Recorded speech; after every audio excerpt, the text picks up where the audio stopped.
Abra sua Bíblia no livro de Atos dos Apóstolos, no capítulo 6.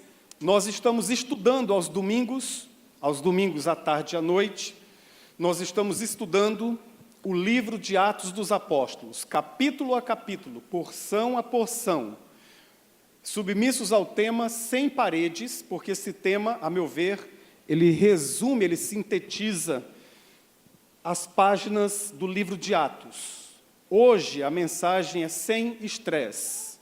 Nós vamos falar que esta igreja, a igreja primitiva, cheia do Espírito Santo, cheia do poder de Deus, repleta de pessoas dedicadas à oração, igreja que tinha ministrações tão especiais e tão poderosas, estava vivendo uma fase da história, um período da sua história, em que a comunidade estava estressada, os apóstolos estavam estressados, a comunidade estava estressada com os líderes. Parece que isso não é novidade, não é exclusividade nossa.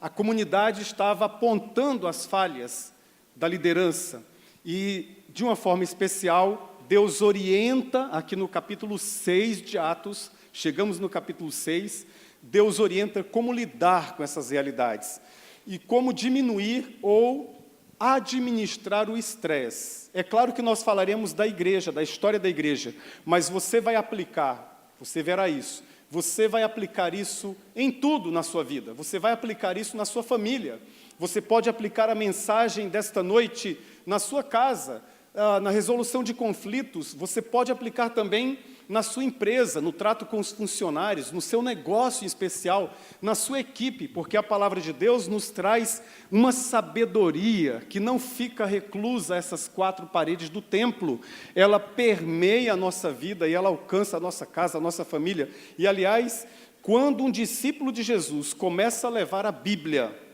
no coração para falar com a esposa, com os filhos, com os funcionários, com o patrão, com a equipe, é um sinal de maturidade espiritual e não apenas isso.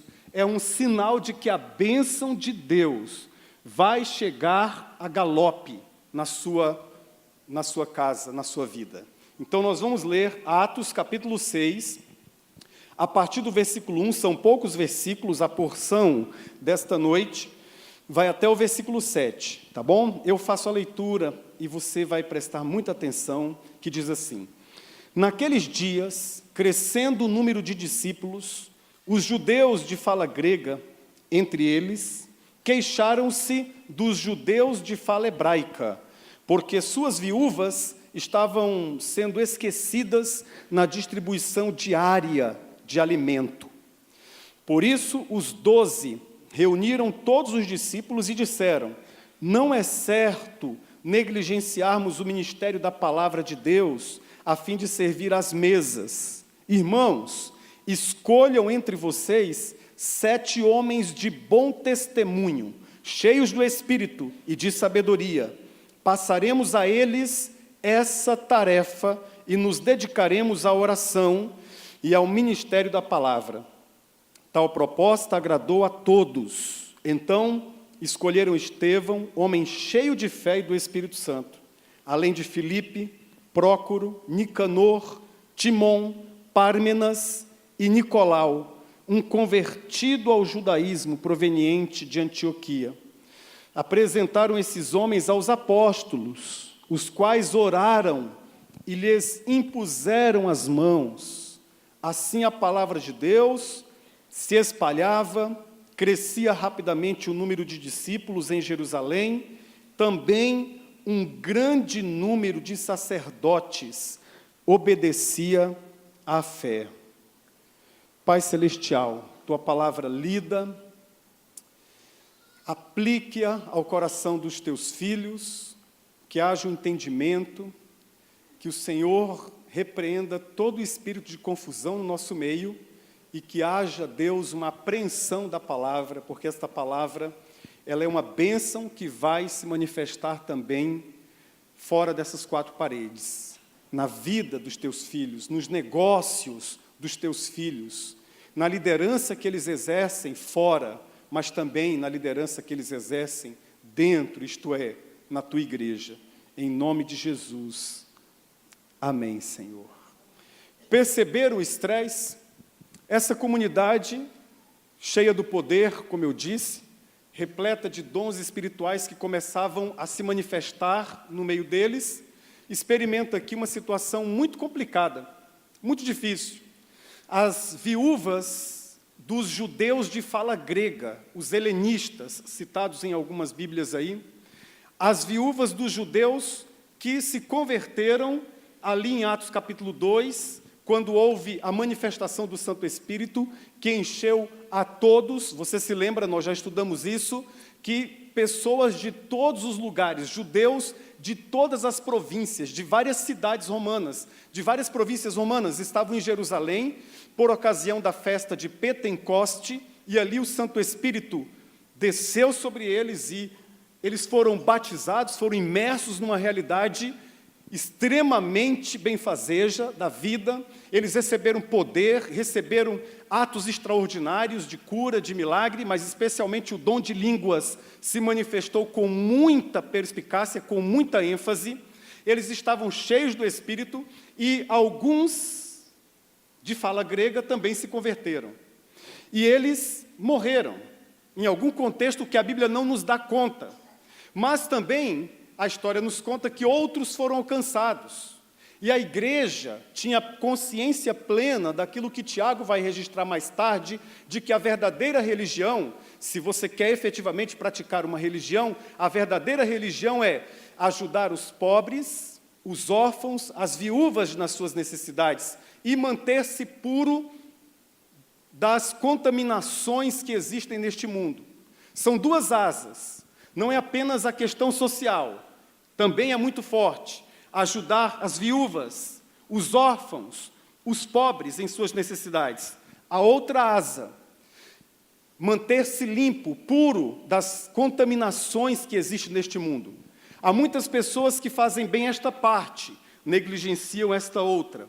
Há aqueles que fazem bem esta parte, são pessoas de oração, mas fazem mal esta outra. A igreja, alguém perguntou para A.W. Tozer, um teólogo do século XX, o que é mais importante? Esta parte, ajudar os pobres, os órfãos, as viúvas, ou esta outra, manter-se puro, santo, manter-se afastado da contaminação que há no mundo? O A.W. Tozer respondeu com a outra pergunta, disse ele, pergunte ao passarinho o que é mais importante, a asa esquerda ou a asa direita, para ele alçar voos. As duas asas são importantes, mas aqui de modo prático, esta igreja ajudava as viúvas, ministrava as viúvas, e esta ministração era diária. Todos os dias eles recebiam lá todos os mantimentos, recebiam dinheiro, recursos, e eles repartiam com as viúvas. E aí o que aconteceu? Qual foi o estresse nesse contexto? Eles todos eram judeus, e nós não vamos julgar aqui o coração dos apóstolos, nós vamos julgar aqui o coração de quem estava participando daquele contexto, mas o fato é que eles estavam preterindo as viúvas de fala grega e dando maior assistência às viúvas de fala hebraica. Ambas as viúvas eram viúvas de judeus, porém, os judeus que moravam em Jerusalém, os judeus de fala hebraica e aramaica, eles consideravam preconceituosamente aqueles judeus que falavam grego como uma espécie de judeus de segunda categoria, judeus que não praticavam tão bem assim a lei, judeus que eram mais liberais na teologia. E nós não sabemos se tudo isso influenciou o coração dos apóstolos, a Bíblia não diz, nós não entraremos, portanto, nesse mérito, mas o fato é que estava acontecendo uma injustiça. Concordam comigo? Uma injustiça.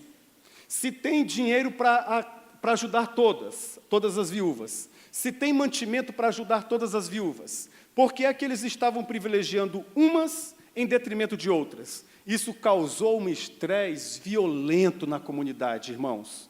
Isso causou um estresse. Você viu aqui, a palavra utilizada por Lucas aqui, é que é mais ou menos o contexto de que elas estavam indignadas, e elas não foram aos apóstolos, elas chegaram nos representantes de fala grega, elas falaram com os líderes da igreja grega, elas conversaram com seus líderes e disseram, olha, vocês precisam resolver essa questão, vocês precisam combater essa injustiça, vocês precisam combater esta realidade. Estava uma confusão tremenda, irmãos. Mas era a igreja de Jesus, era a igreja do Senhor Jesus, mas estava uma confusão complicada. Seja honesto comigo, você acha que um problema assim tem um potencial destrutivo na comunidade? Quem acha que sim, levante a mão. Vou repetir a pergunta. Quem acha que injustiça no seio da igreja pode causar um problema seríssimo? Agora sim. E pode causar muito estresse? Levante a mão. Era assim. Os líderes estavam sobrecarregados. Os líderes estavam estressados. Os apóstolos não sabiam mais o que fazer. Sabe aquela imagem de circo? Você já foi num circo e já viu aquela imagem de um homem que ele mexe um prato aqui, o outro aqui também, aqui um outro, e de repente ele coloca todos aqueles pratos em movimento. E ele fica correndo, feito um louco, de um lugar para o outro. Esse aqui está caindo, ele olha, aquele lá está caindo, ele vem para cá, e fica naquela situação. Muitas vezes, os líderes cristãos, os pastores estão exatamente assim. Os apóstolos estavam assim. Eles estavam pregando, orando, curando, jejuando, agindo no ministério da palavra e da oração, e ao mesmo tempo administrando, porque mesa aqui no contexto de Atos 6 é a administração geral da igreja, a administração dos recursos. E eles estavam numa situação complicadíssima. Então o Senhor, nesta palavra, nos ensina a vivermos uma experiência de comunidade sem estresse, ensinando-nos primeiramente que nós temos que ter um novo olhar em relação à igreja, um novo olhar. E eu quero chamar a sua atenção para esse novo olhar. Às vezes nós temos uma ideia muito equivocada de igreja. Às vezes nós não admitimos isso, nós não falamos isso para ninguém, mas aqui no nosso coração, aqui no nosso interior, nós temos uma ilusão de uma igreja perfeita, uma ilusão de uma igreja santa absolutamente, que nunca vai ter problemas, nunca vai ter nenhuma dificuldade, e nós temos um equívoco maior do que esse, de achar que uma igreja cheia do Espírito Santo será também uma igreja sem nenhum problema. Mas isso não é verdade no Novo Testamento. A Bíblia nos ensina aqui no livro de Atos que essa igreja tinha comunhão com o Espírito, que essa igreja era igreja de oração, que essa igreja era igreja que levava a sério a palavra de Deus, que essa igreja dobrava os joelhos, que essa igreja erguia as mãos para Deus e erguia as mãos uns para os outros. Mas em algum momento desta igreja ela experimenta problemas. Igreja cheia do Espírito Santo também experimenta problemas, experimenta dificuldades. Igreja que leva a sério a palavra de Deus também experimenta lutas, dificuldades e problemas, e às vezes comete erros, falhas, injustiças. E nós temos que ter, portanto, um coração perdoador e um coração disposto a ter esse novo olhar. Porque senão nós ficaremos extremamente decepcionados, nós nos frustraremos com qualquer coisa, o nosso coração vai ficar absolutamente ressentido. A Bíblia nos ensina de modo claro, irmãos. Eu tive um impacto muito interessante quando eu estudei a carta aos Coríntios, a primeira e a segunda. Foi um estudo pessoal. E logo na primeira semana em que eu estudei a carta aos Coríntios, na primeira semana mesmo, foi o primeiro estudo, na verdade, quando eu abri a carta aos Coríntios, 1 Coríntios, capítulo 1, eu estudei o versículo 1 e depois eu fui fazer a exegese do versículo 2 e uma frase me chamou a atenção, porque eu já sabia previamente do conteúdo desta carta. O versículo 2 diz assim: a igreja de Deus que está em Corinto. A igreja de Deus que está em Corinto. O que? Eu ouvi bem? Eu li mais uma vez. Será que eu ouvi bem? Eu li em várias versões, a igreja de Deus que está em Corinto. Eu li na língua original do Novo Testamento, que é a língua grega, a igreja de Deus que está em Corinto. Mas essa igreja, que é chamada a igreja de Deus, tinha divisões, problemas, dificuldades, tinha mundanismo dentro da igreja. Essa igreja, por outro lado, recebeu, diz o apóstolo Paulo, todos os dons do Espírito Santo. todos os dons que o Espírito Santo tinha naquela dispensação, naquela era, para entregar à sua igreja, a igreja de Corinto recebeu. Foi a única igreja que recebera todos os dons, e ela também teve um time de pregadores extraordinário. Ela recebeu pregadores como Apolo, recebeu pregadores como Pedro, recebeu pregadores como o apóstolo Paulo, e tantos outros, Áquila, Priscila. Essa igreja foi profundamente discipulada, é a igreja de Deus, mas era uma igreja cheia de problemas e dificuldades. Olhe para a palavra de Deus, olhe para o que a palavra de Deus ensina e tenha um novo olhar em relação. Qual é o novo olhar que Deus quer que você tenha? Um olhar de graça, um olhar de compreensão, um olhar de perdão, um olhar de superação das falhas, porque essa igreja de Atos estava falhando, mas ela aprendeu a olhar diferente a igreja. Eles tinham um santo problema. Qual o problema santo que todo pastor gostaria de ter, toda igreja sonha em ter? Está aqui no verso 1. Naqueles dias, crescendo o número de discípulos. Crescimento da igreja foi o grande problema, um santo problema. Todo pastor que ora, que busca Deus, que se dedica ao Evangelho, ele tem um sonho de ter esse santo problema um dia. O pastor Josué Valandro, lá da Igreja Batista Atitude, lá da Barra da Tijuca, no Rio de Janeiro, tem uma frase que eu gosto muito. Ele diz assim: algumas pessoas, olha a frase dele, algumas pessoas acham que o crescimento da igreja, e só o crescimento é o problema.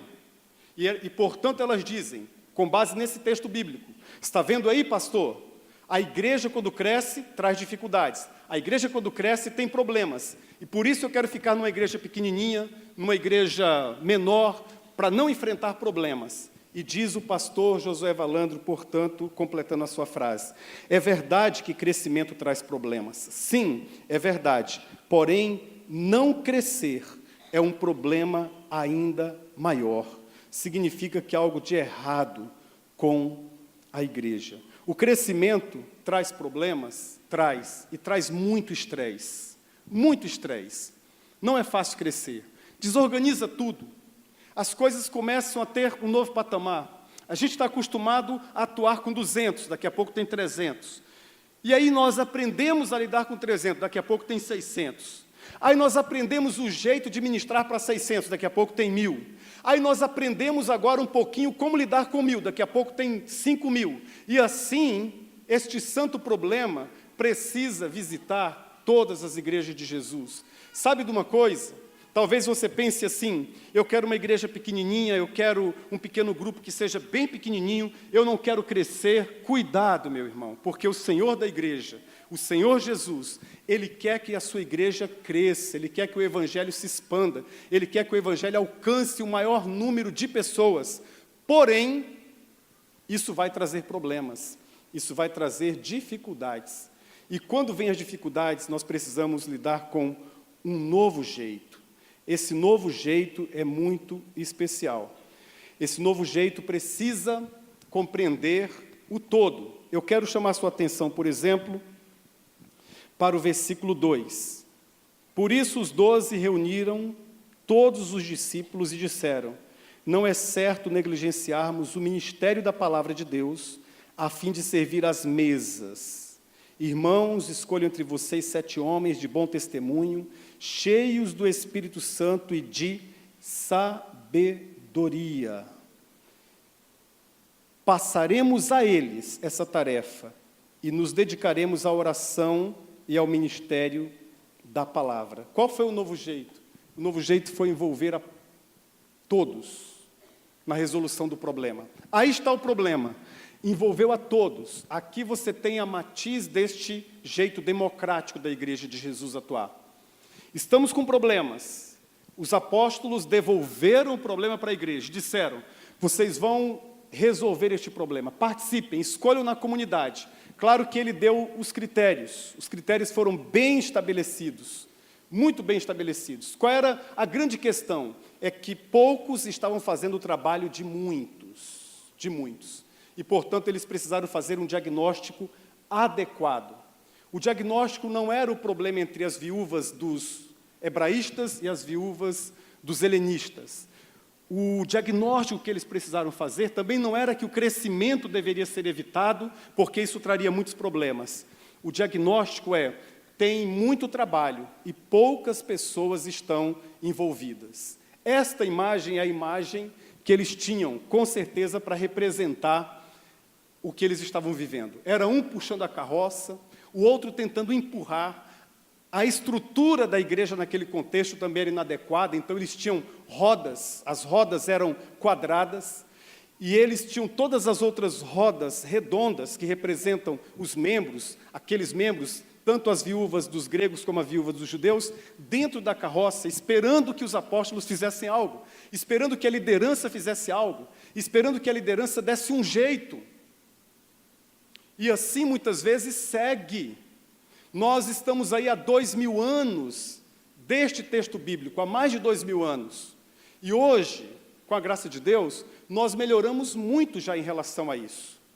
Mas, às vezes, eu tenho a sensação de que nós apenas colorimos a carroça, apenas demos uma ajeitada no visual, em que as pessoas olham e parece que está tudo funcionando adequadamente só pela misericórdia de Deus, porque Deus é extremamente bondoso. Mas nós precisamos de gente em todos os lugares desta igreja, em todos os lugares. Na recepção, o ministério de recepção começou bem. Você tem um sorriso maravilhoso, você pode fazer parte da recepção. Quer ver? Dá um sorriso para o seu irmão que está ao lado aí. Fala para ele, dá um sorriso para ele, por favor. Olha aí, eu estou vendo alguns aqui que não têm vocação nenhuma para recepção, porque eles ficaram assim, ó. Não vai para a recepção, mas tem outra coisa que você pode fazer, com certeza tem. Vai ter outra coisa. Por exemplo, o ministério infantil da igreja, irmãos, o ministério infantil da nossa igreja. Muitos adolescentes, é o santo problema que o ministério infantil está enfrentando. Olha o santo problema que a Erinalva está enfrentando. Olha que santo problema. Cresceu muito o ministério infantil. Aumentou-se o número de crianças. Que legal. Só que, bendito seja o nome do Senhor, muitos adolescentes e jovens passaram no Enem. Isso é bom? Glória a Deus. Que bom. Só que muitos passaram no Enem fora de Cuiabá. Eles estão indo para Rondonópolis, para Curitiba, para São Paulo, para Sinop, para Cáceres, para Tangará da Serra, não, é para São Carlos, em São Paulo, e até para fora do país. Então, houve um esvaziamento de quase 50% do número de pessoas. E eu fiz um apelo alguns domingos aqui, a Erinalva disse que eu levo jeito para fazer esses apelos. Eu falei, Erinalva, eu não sei se você está sendo irônico ou não, porque eu fiz um apelo apaixonado. Foram 4 pessoas lá no Ministério Infantil, das 4, 2 ficaram, depois que descobriram o serviço. Mas hoje eu faço um apelo para você. Se você sente que tem esse dom para trabalhar com as crianças, olha, não vamos apenas pintar a carroça, não. Chega junto. Sabe qual é uma outra preocupação? Eu estou falando aqui de alguns ministérios. Ministério de multimídia, por exemplo. Os irmãos que ficam escondidinhos ali, mas eles aparecem aqui. E eles aparecem desde a segunda-feira, desde a terça-feira, porque eles vão montar todas as telas, o pastor envia essa mensagem para eles antes, eles que preparam todo esse material, o Xande que está à frente disso daí, mas há todo um trabalho que é feito. Eles precisam de voluntários, eles precisam de pessoas, precisam que essas rodas saiam e comecem a ocupar esta realidade. Meus irmãos, esse texto bíblico é o texto da instituição dos diáconos na igreja cristã. Estes nomes que eu vou ler daqui a pouquinho foram os primeiros 7 diáconos. Os primeiros 7 diáconos. Eles foram diáconos naquele início. Os apóstolos foram servir a mesa, servir a palavra de Deus, orar, buscar a presença de Deus, estudar a palavra de Deus, apresentar ao povo, e eles foram cuidar da administração da igreja como um todo. Mas mesmo os diáconos também estão em pequeno número. Nós precisamos orar, porque o processo do diaconato é diferente dos demais processos da igreja. É um processo que tem que envolver mais oração, tem que participar a comunidade. E é um processo, nós estamos há 3 anos num processo de treinamento de novos diáconos e, meus irmãos, o número já está menor. Quando nós ordenarmos, consagrarmos esses diáconos, nós já estamos defasados. para esse atendimento todo. E às vezes há estresse que surge na comunidade em função desta falta de pessoal, de gente. Uma coisa que também me inquieta, por exemplo, me ajude o pastor Daniel se eu errar no número, eu acho que eu não vou errar não. Hoje nós batizamos 75 pessoas na Festa das Águas. Glória a Deus. Bendito seja o Senhor. Mas veja bem, eu fiquei um pouco assustado com isso. Das 75 pessoas, 26 estavam em pequenos grupos. 26. O restante, 49, o restante não estavam em nenhum pequeno grupo. A nossa igreja tem uma visão de pequenos grupos. É uma igreja que crê realmente naquilo que a Bíblia ensina, que nós fomos criados por Deus para aliançar, para conectar pessoas a Deus e umas às outras, se expressando em pequenos grupos. Olha que coisa legal. E 49 irmãos dos que foram batizados hoje ainda não têm um pequeno grupo. E sabe quando eu estava orando sobre isso e pensando como é que eu vou falar, Deus trouxe algo ao meu coração. Filho, essa é a realidade da igreja hoje. Essa é a realidade da igreja hoje. Mais de 50% da igreja ainda não está inserida em pequeno grupo. Pensa nisso, ore sobre isso, busque a presença de Deus. Pergunte ao Senhor, que bênção é essa que você está perdendo? Porque os pequenos grupos são uma bênção. Deus tem feito maravilhas, coisas extraordinárias através dos pequenos grupos. Esse ministério aqui, o Ministério do Silêncio, lindo esse ministério maravilhoso. Esse ministério, por exemplo, vez ou outra oferece curso de Libras, que é a linguagem brasileira de sinais. Nós temos 30 anos de Ministério do Silêncio. E também o grupo, o número de participantes, de voluntários no Ministério do Silêncio tem diminuído, não é, Denise? Nós fizemos um treinamento recentemente. Muitas pessoas começaram, algumas se engajaram, mas nós precisamos de mais e mais pessoas se engajando, se envolvendo, porque não é apenas transmitir a palavra para eles, porque é muito importante. É algo dificílimo, é complicado. Você, por exemplo, que falou inglês, italiano, espanhol, quando você vai traduzir, é mais complicado. Agora, imagina traduzir com as mãos, com gestos, com o rosto. Eu lembro-me da Semana do Fim do Mundo, Denise.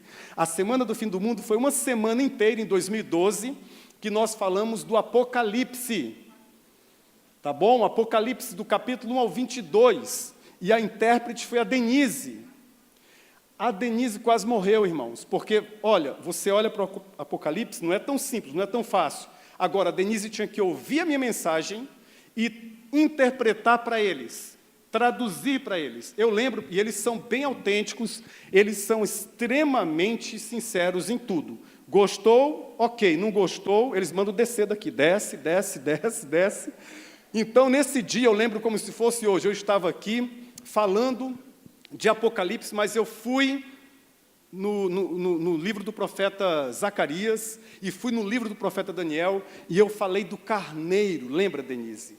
Do carneiro que tinha 4 chifres. 4 chifres. E eu não sei por que eu imaginei os chifres assim, ó. Porque eu pensei unicórnio, bicórnio, tricórnio e tetracórnio, né? Eu imaginei assim. Isso aqui deu um nó na cabeça deles, porque eu fazia assim, e a Denise imaginou os chifres assim, ó. Que diferença, não é fácil. E eles mandavam, não, olha lá, você não sabe de nada, olha lá o pastor está fazendo assim, ó, cabeça dura, Denise, cabeça dura, você é cabeça dura, ó o pastor lá, ó o pastor, não é assim não. E foi uma loucura. A Denise teve que fazer um esforço enorme. Gente, agora, por incrível que pareça, uma igreja cheia do Espírito Santo tem problemas, mas ela precisa encontrar um novo jeito, uma nova maneira, e precisa mudar essa realidade. Um dia eu tive um problema sério com eles, sem perceber. Vou explicar para vocês. Agora melhorou. Antes aqui era uma outra plataforma, e nós fizemos aqui desse lado, vocês lembram? Construímos assim um tablado, que foi coberto com um tapete, não é tapete, um carpete azul, aqui desse lado, certo? E ficou bonito, e aquele negócio foi bem trabalhado, a banda ficou aqui, nós prendemos ali o baterista ali dentro e tal, mas esses irmãos marcaram uma reunião comigo. Marcaram uma reunião comigo, mas só que não tinha intérprete. E eles me apontavam aqui, pegavam o meu braço, dizendo assim, você não sabe de nada, você colocou aqui. Eu demorei 40 minutos para entender que se tratava desse... Eles não gostaram daqui. Por que eles não gostaram? Porque para você e para mim, o que incomoda são ruídos. O som está muito alto, incomoda. Essas coisas incomodam a gente. Para eles, não. Para eles, o que incomoda é o visual.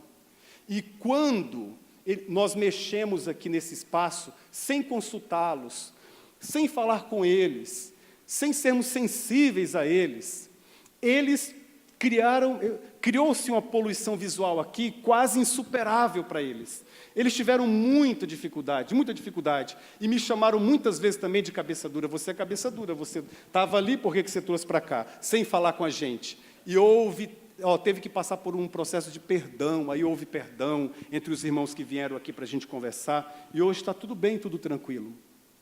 Esse novo jeito precisa existir na nossa igreja.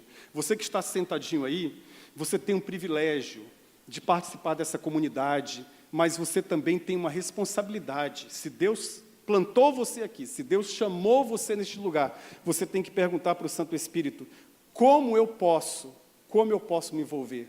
E o que aconteceu aqui nesse texto foi que Deus deu a solução a partir de pessoas novas nesse ambiente. Olha o que diz o texto. Então escolheram 7. Estevão, homem cheio de fé e do Espírito Santo, além de Filipe, Prócoro, Nicanor, Timon, Pármenas, Nicolau, um convertido ao judaísmo proveniente da Antioquia, e apresentaram esses homens aos apóstolos, os quais oraram e lhes impuseram as mãos. O verso 3 diz, irmãos, escolho entre vocês 7 homens, de bom testemunho, cheios do Espírito e de sabedoria. 7, por que 7?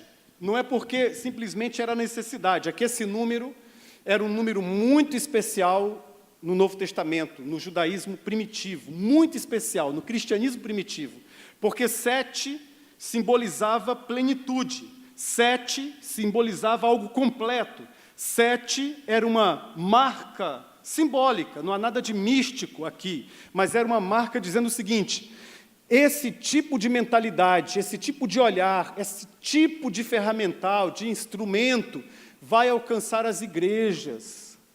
Por onde as igrejas se espalharem, por onde as igrejas de Jesus, elas vão ter esse olhar de envolver pessoas, novas pessoas. E aqui é tão bonito o que aconteceu, irmãos, porque todos esses nomes aqui, com exceção de um, todos esses nomes aqui são nomes gregos.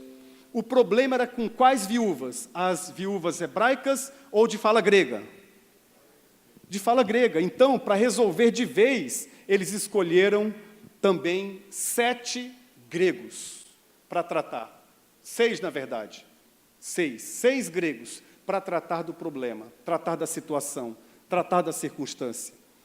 Que sabedoria! Essas pessoas novas, diz a palavra de Deus, que elas precisavam ter 3 qualidades. E a igreja precisa estar atenta a isso também. 3 qualidades. Primeiro, boa reputação. Bom testemunho. O testemunho é algo que está se perdendo no meio evangélico. Antigamente nós ensinávamos sobre o testemunho, nós vivíamos na esfera do bom testemunho. Cada cristão estava preocupado com o testemunho. Testemunho significa que você não vai envergonhar o evangelho, não vai envergonhar a sua igreja. Significa que você é perfeito? Não, mas significa que você vai fazer de um tudo, para que o nome de Deus seja honrado, para que o nome de Deus seja glorificado. Você vai contribuir, vai cooperar com uma excelência no ministério. Você vai ter boa reputação. Os seus vizinhos falam bem de você. Os seus empregados falam bem de você. O seu patrão fala bem de você. É um bom testemunho, isso é importante. Sabe por quê, irmão? Senão, quando você subir aqui para cantar, você pode encontrar aí, no meio da comunidade, pessoas que viram você semana passada envolvido com coisas erradas.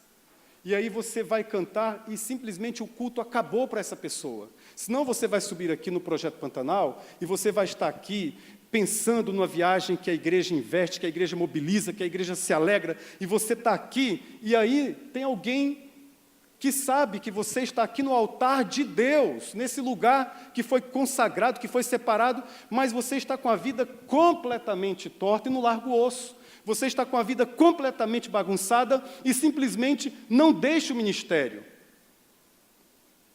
Deus quer boa reputação dos que tocam, dos que pregam, dos que vão para as viagens, dos que ensinam. Deus quer boa reputação. Deus está conduzindo a igreja para um tempo em que, se você não quiser ser líder, tudo bem. Se você não quiser se envolver no ensino da igreja, tudo bem. Se você não quiser ministrar, tudo bem. Mas se você aceitar, saiba o que a Bíblia diz sobre isso. Está escrito em Tiago. A Bíblia diz, não queiram muitos de vocês serem líderes. Não queiram. Porque a quem muito é dado, muito será cobrado. Você terá uma dupla honra como líder. É o ensino da Bíblia, mas você também terá uma dupla responsabilidade. Agora, isso é para meter medo? É para você dizer, eu não vou fazer, então não vou. Não é para meter medo. É para Deus te puxar para um nível maior, bendito seja o nome do Senhor. É para Deus te colocar num patamar maior, numa experiência maior. É para você ser ajudado, buscar a presença de Deus nesse sentido. Tem que ser de boa reputação. Tem que ser cheio do Espírito Santo.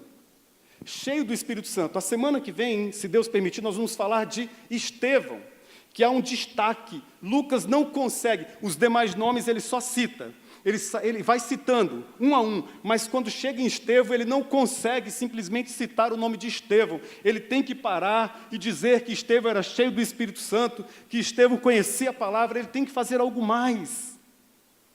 Ser líder na igreja é uma atmosfera de poder espiritual, você tem que orar, você tem que jejuar, você tem que buscar a presença de Deus.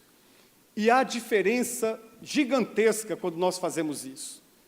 Porque não sou eu quem realiza a obra de Deus, é o Espírito Santo através de mim, não é você. Nós, às vezes, achamos erroneamente que nós fazemos, que nós é quem ministramos. Não, é Deus quem faz tudo, a sua vida só glorifica o Senhor. É Deus quem faz, é Deus quem cuida, e o seu trabalho é descansar em Deus, bendito seja o nome do Senhor. Cheio do Espírito Santo. Deus ele está com um vaso, um balde de unção para derramar sobre os seus filhos. E unção é uma coisa extraordinária. A unção, qual é a definição de unção? É muito difícil definir unção, mas quando você está sem unção, você sabe. É difícil definir, mas você sabe quando não está com a unção de Deus. Então, aqueles que servem a Deus, eles devem subir para esse nível da unção, da consagração, da confiança em Deus e também sabedoria. Os apóstolos disseram, olha, vocês podem escolher quem vocês quiserem na igreja. Os apóstolos não deram nome nenhum. Eles simplesmente deram 3 critérios. Precisam ser homens de boa reputação, precisam ser homens cheios do Espírito Santo e precisam ser homens sábios, que têm uma sabedoria do alto, uma sabedoria de vida e uma sabedoria na palavra de Deus também. Uma sabedoria, porque a igreja vai experimentar problemas, vai experimentar dificuldades, vai experimentar conflitos. E essa sabedoria você pode levar também para a sua casa, para a sua empresa. Na sua empresa, vai fazer uma grande diferença se você tiver boa reputação, se você for cheio do Espírito Santo, se você for sábio. Vai fazer diferença, uma grande diferença, na sua vida, na sua família. E aí, Deus dá um novo ciclo para eles. Essa é a última coisa que eu queria observar. Deus dá um novo ciclo para eles. Olha que coisa interessante. Versículo 7. Assim, a palavra de Deus se espalhava, crescia rapidamente o número de discípulos em Jerusalém e também um grande número de sacerdotes obedecia à fé. Antes desse problema, eles estavam alcançando comerciantes, pessoas comuns do povo, alguns líderes do povo, e na grande maioria o alcance da igreja eram com pessoas da comunidade. A partir desse problema, Deus instalou naquela igreja uma vocação para a cidade. Nesse novo ciclo, eles começaram a alcançar sacerdotes do judaísmo. Na semana passada, nós vimos aqui quem eram os sacerdotes. Eles eram os saduceus, na maioria. Os saduceus que começaram o processo de perseguição dos primeiros cristãos. Os saduceus que perfaziam 98% do sinédrio. 98% do sinédrio era composto de saduceus. Os saduceus não acreditavam em vida espiritual, os saduceus não acreditavam em vida após a morte, os saduceus estavam envolvidos com Deus, mas não acreditavam em ressurreição, os saduceus não acreditavam em anjos, nós já explicamos tudo isso na semana passada. E a Bíblia é tão extraordinária, irmãos. Eles não acreditavam em ressurreição, pois os apóstolos falaram foi da ressurreição. Ele está vivo, Jesus morreu, vocês crucificaram a Cristo, mas Ele ressuscitou e está à direita de Deus o Pai, bendito seja o nome do Senhor. Os saduceus não acreditavam em anjos, mas aí Deus manda anjos, na verdade, libertarem Pedro da prisão. E aqui nesse trecho que nós lemos mais à frente, nós não leremos hoje, quando muitos olharam para Estevão, que se destacou e que pregou o Evangelho, e muitos que não se converteram continuaram a perseguição, e Estevão foi apedrejado por causa do seu compromisso com Cristo, mas uma coisa se destaca aqui, diz a Bíblia que eles olharam para Estevão, e o rosto de Estevão se parecia com de anjo. E muitos saduceus não acreditavam em anjo, mas eles viram em Estevão um reflexo do céu. Eu não sei quais são os bloqueios que você tem, quais são as dificuldades que você tem, mas Deus trouxe você aqui. Um dos planos de Deus, acredita nisso, em nome de Jesus. Um dos planos de Deus é que você seja parecido com Jesus. Um dos planos de Deus é que as pessoas olhem para você e vejam o rosto de um anjo. Não porque você é perfeito, não porque você é completo, não porque você é santo e intocável, não, mas pela simples razão de que você é cheio do Espírito Santo. Os seus problemas não desaparecem todos de uma vez, mas você será, bendito seja o nome de Deus, você será um reflexo do céu nesta terra. Esse é o projeto de Deus. Essa é a igreja que Deus quer. É uma igreja que se mobiliza. É uma igreja que aparece. É uma igreja que diz, pode contar comigo. É uma igreja que se permite ser contada e nós contamos as pessoas porque contamos com elas. É uma igreja que diz, eu quero participar, eu não sei, eu não consigo, mas é uma igreja que entende que é capacitada pelo Espírito, e é uma igreja que compreende, que se recolhe, quando percebe que não está ainda com a vida trabalhada e tratada para determinado cargo, determinada função de liderança, como eu falei aqui no temor e tremor de Deus. Deus quer que sua vida chegue para um nível maior, Deus quer levar a nossa igreja para um novo patamar, Deus quer que nós passemos para um novo ciclo. Nós já experimentamos nesta casa muitas dificuldades, muitos problemas, muitas lutas, mas chega, basta, agora é um novo ciclo, agora é uma vocação para a cidade de Cuiabá, bendito seja o nome do Senhor. E com quem que Deus vai fazer isso? Com você. Esse é o novo jeito. Deus quer envolver a igreja, Deus quer que a igreja participe, Deus quer que a igreja procure os pastores, Deus deseja que a igreja ofereça soluções novas. Tem tanta riqueza aqui no nosso meio, tem tantas pessoas que leem esse texto aqui, que poderiam pregar muito melhor do que eu, tem pessoas que poderiam dar um estudo sistemático sobre administração, sobre empreendedorismo, baseado nesse texto da Bíblia. Nós queremos que você dê um passo à frente. Nós clamamos para que você dê um passo à frente. Alcançar sacerdotes aqui no versículo 7, aplicando o contexto da época ao contexto de hoje, significa o seguinte, que aqueles irmãos, aquela igreja, os apóstolos começaram a se dedicar com tanta ênfase à palavra e à oração, Sabe por quê, irmãos? Se eu tiver que servir as mesas, no sentido de administrar, eu vou fazer. eu vou fazer, mas eu vou deixar de dar um aconselhamento, eu vou deixar de orar por alguém, eu vou deixar de estudar a palavra de Deus. Irmãos, vou contar um segredo para vocês aqui, estou terminando, vou contar um segredo para vocês aqui.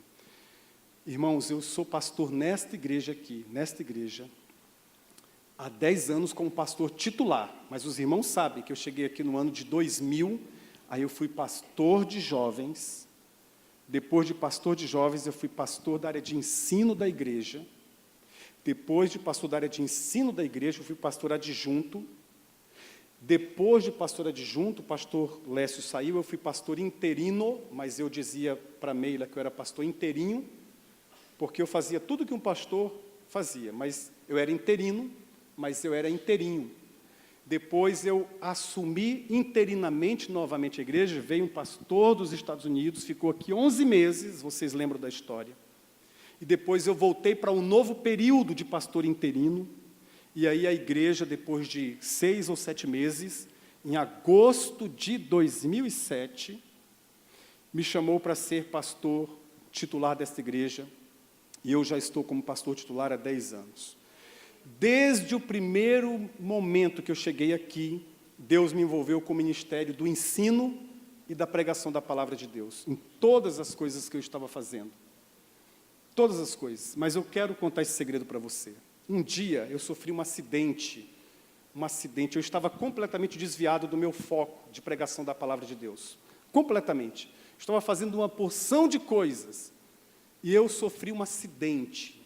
Quando meu pai faleceu, eu fui de avião e voltei de ônibus. Na Serra da Onça, aqui, Serra do Mangaval ou Serra da Onça, aqui em Cáceres, de madrugada, estava eu, Thalita e Meila. Thaís não era nascida ainda. O ônibus, o motorista dormiu, ele passou direto numa curva, rompeu com aquele guarda-reios e caiu 80 metros, capotou. Eu fui o primeiro a sair do ônibus. Tirei a minha filha, tirei minha esposa, ajudei a tirar outras pessoas. Fiquei ali junto com outras pessoas até o socorro chegar. O acidente foi 3 horas da manhã, mais ou menos, o socorro chegou às 6h30. 6h30, nós fomos transportados para o pronto-socorro, lá em Várzea Grande. Quando eu entrei no pronto-socorro, ainda meio assim, tonto e sem saber bem o que estava acontecendo, eu disse, atenda primeiro minha filha e primeiro a minha esposa. Lá na Serra, eu já tive uma experiência muito forte com Deus, porque Deus é real e Deus usa a vida das crianças. E Deus usou a vida da Thalita. Ela disse assim, pai, a serra é da onça, mas quem cuidou da gente foi o leão de Judá, bendito seja o nome do Senhor. E aquilo ardia no meu coração. E quando eu entrei no hospital, tinha um outdoor enorme naquela sala de atendimento. A sala do pronto-socorro, do pronto-atendimento, lá em Várzea Grande, enorme, estava escrito assim, olha, tinha uma paisagem bonita, tinha um pastor com um cajado, uma ovelha do lado, algumas ovelhas do lado, e uma frase enorme, um banner enorme, escrito assim, eu te chamei para pregar a minha palavra, vai e anuncia as minhas maravilhas. Eu li aquele outdoor umas 3 ou 4 vezes, e eu chorava, e eu dizia, eu vou chegar para o meu pastor e vou dizer, Deus me chamou para pregar, para proclamar a palavra do Senhor, Deus me chamou para isso, eu posso fazer outra coisa, mas eu não vou ser feliz, eu quero pregar a palavra. E eu cheguei e contei isso para um irmão dessa igreja que é médico e que era diretor daquele hospital, e eu não sabia que ele era o diretor daquele hospital, e esse irmão me falou o seguinte, pastor, que outdoor é esse que você viu? Falei, está lá na entrada, quando você entra, você tem um outdoor lá. Não tem esse outdoor, eu sou o diretor do hospital, não tem esse outdoor. Tem, não tem. Ele entrou em contato com a pessoa lá e não tinha o outdoor. Eu creio, aquele outdoor ficou lá só o tempo suficiente para esse servo de Deus enxergar. Foi uma mensagem de Deus para mim, ninguém mais precisava ser aquilo. A mensagem de Deus é, eu te chamei desde o ventre da sua mãe, para ser um pregador da palavra, se dedica a isso, fica nisso, fica nesse negócio de pregar a palavra de Deus. E eu tomei uma decisão naquele dia, eu jamais quero deixar de pregar a palavra de Deus. Mas agora eu falo com os irmãos, se a carroça continuar com poucas pessoas empurrando, poucas pessoas puxando, e a maioria em cima, toda semana eu vou ter dificuldades de tirar o tempo precioso para orar pelos irmãos e para estudar a palavra. Esse é de pastor para a igreja, para essa igreja que eu amo e eu sei que você me ama também. Pergunta para o Espírito Santo, qual o seu papel nessa comunidade?